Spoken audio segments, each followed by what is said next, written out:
ಯೆಶಾಯನ ಪ್ರವಾದನೆಯ ಗ್ರಂಥ 6ನೇ ಅಧ್ಯಾಯ 5ನೆಯ ವಾಕ್ಯ. ಆಗ ನಾನು, ಅಯ್ಯೋ ನನ್ನ ಗತಿಯನ್ನು ಏನು ಹೇಳಲಿ, ನಾಶವಾದೆನಲ್ಲ, ನಾನು ಹೊಲಸು ತುಟಿಯವನು, ಹೊಲಸು ತುಟಿಯವರ ಮಧ್ಯದಲ್ಲಿ ವಾಸಿಸುವವನು. ಇಂಥ ನನ್ನ ಕಣ್ಣುಗಳು ರಾಜಾದಿರಾಜನನ್ನು, ಸೇನಾಧೀಶ್ವರನಾದ ಯೆಹೋವನನ್ನು ಕಂಡವು ಎಂದು ಕೂಗಿಕೊಂಡೆನು. ಈ ವಾಕ್ಯದಲ್ಲಿ ಯೆಶಾಯನು ಪರಲೋಕದ ದರ್ಶನವನ್ನು ಕಂಡಂತ ಸಮಯದಲ್ಲಿ ನುಡಿದಂಥ ಸಂಗತಿಗಳನ್ನು ವಿವರಿಸಲಾಗಿದೆ. ನೋಡುವಂತ ಸಮಯದಲ್ಲಿ ಯೆಶಾಯನು ಕರ್ತನು ಉನ್ನತೋನ್ನತ ಸಿಂಹಾಸನ ರೂಢನಾಗಿರುವುದನ್ನು, ಆತನ ಮಹಿಮೆಯನ್ನು, ಆತನನ್ನು ದೂತರು ಆರಾಧಿಸುವಂತ ರೀತಿಯನ್ನು, ಆ ಶಬ್ದವನ್ನು, ಪರಲೋಕದ ಮಹಿಮೆಯನ್ನು ಕಂಡಾಗ ಅವನಾದರೋ, ಅಯ್ಯೋ ನನ್ನ ಗತಿಯನ್ನು ಏನು ಹೇಳಲಿ, ನಾಶವಾದೆನಲ್ಲ, ನಾನು ಹೊಲಸು ತುಟಿಯವನು, ಹೊಲಸು ತುಟಿಯವರ ಮಧ್ಯದಲ್ಲಿ ವಾಸಿಸುವವನು. ಇಂಥ ನನ್ನ ಕಣ್ಣುಗಳು ರಾಜಾದಿರಾಜನನ್ನು, ಸೇನಾಧೀಶ್ವರ ಯೆಹೋವನನ್ನು ಕಂಡವಲ್ಲ ಎಂಬುದಾಗಿ ಗೋಳಾಡುತ್ತಾ ಇದ್ದಾನೆ.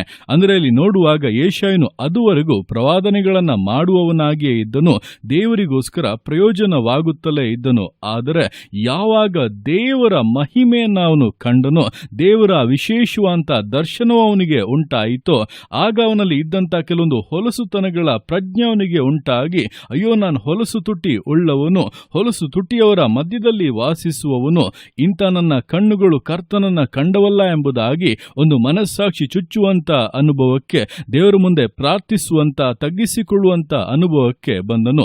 ಆ ಸಮಯದಲ್ಲಿ ಸೇರಾಫಿಯರಲ್ಲಿ ಒಬ್ಬನು ಬಂದು ಯಜ್ಞವೇದಿಯ ಕೆಂಡದಿಂದ ಅವನ ಬಾಯನ್ನು ಮುಟ್ಟಿಸಿ, ಇಗೋ ನಿನ್ನ ಪಾಪಕ್ಕೆ ಪ್ರಾಯಶ್ಚಿತ್ತವಾಯಿತು, ನಿನ್ನ ದೋಷವು ನೀಗಿತೆಂಬುದಾಗಿ ಹೇಳಿದನು.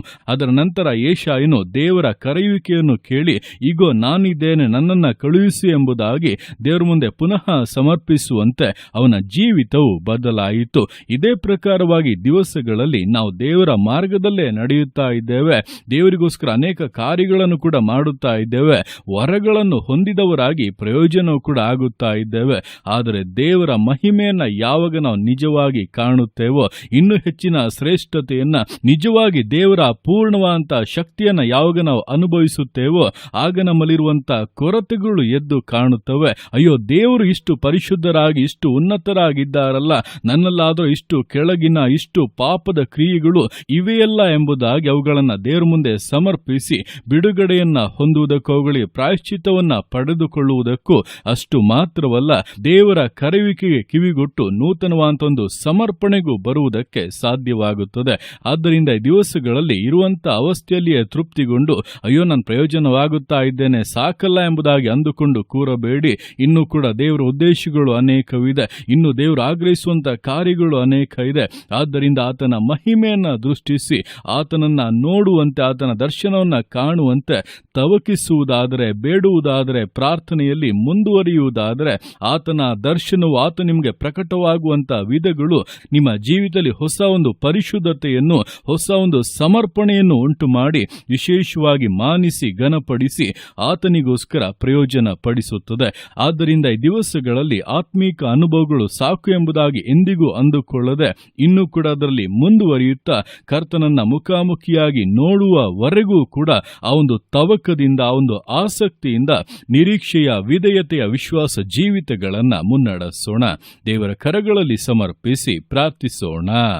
ಯೇಸುವೆ ಸ್ತೋತ್ರ ರಾಜ, ಕೊಟ್ಟಂತಹ ದಿವಸಕ್ಕೋಸ್ಕರ ಸ್ತೋತ್ರ ಕರ್ತನೆ. ಈ ದಿವಸ ನಿನ್ನ ಕರಗಳಲ್ಲಿ ಸಮರ್ಪಿಸ್ತಾನೆ. ಪ್ರತಿಯೊಂದು ಜೀವಿತಗಳನ್ನು ನೀನು ಆಳ್ವಿಕೆ ಮಾಡು, ಬಲಪಡಿಸು ಕರ್ತನೆ.